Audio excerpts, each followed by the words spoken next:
to Kiddo Stories! Yay! ఒకప్పుడు ఒక ప్రశాంతమైన గ్రామంలో పరమానందయ్య అనే జ్ఞాని గురువు ఉండేవాడు. ఆయన చాలా తెలివైనవాడు, దయగలవాడు. గ్రామంలో అందరూ ఆయన్ని గౌరవించేవాడు. ఆయనకి 7 శిష్యులు ఉండేవాడు. వారు అమాయకులు, కానీ చాలా సరదాగా ఉండేవాడు. వాళ్ళ ఆశ్రమంలో కలిసి ఉండి గురువు దగ్గర విద్యలు నేర్చుకుంటూ సంతోషంగా జీవించేవాడు. ఒకరోజు గురువు వారిని పక్క గ్రామానికి వెళ్ళి జాగ్రత్తగా తిరిగి రావాలని చెప్పాడు. శిష్యులు ఆనందంగా ప్రయాణం మొదలుపెట్టి పాటలు పాడుకుంటూ ముందుకు వెళ్లారు. మార్గమధ్యలో వారు నవ్వుకుంటూ సరదాగా మాట్లాడుకుంటూ ప్రయాణాన్ని ఆస్వాదించారు.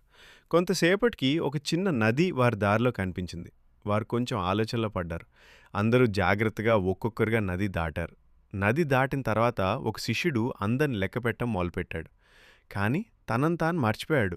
అయ్యో, మళ్ళీ ఒకరు కనిపించడం లేదు అని అతను భయంతో అరిచాడు. ఇంకా ప్రతి ఒక్కరూ లెక్కపెట్టారు. కానీ అందరూ అదే తప్పు చేశారు. అందరూ కలిసి మన స్నేహితుడు పోయాడు అని గట్టిగా ఏడవడం ప్రారంభించారు.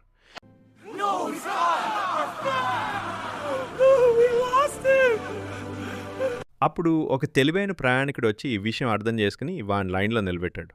అతను వాని సరిగా లెక్కపెట్టి మీరు 7 ఉన్నారు అని చెప్పాడు. అందరు నవ్వుకుంటూ తమ తప్పును గ్రహించారు. ఏ పని చేసినా జాగ్రత్తగా ఆలోచించాలి. మనల్ని మనం కూడా మర్చిపో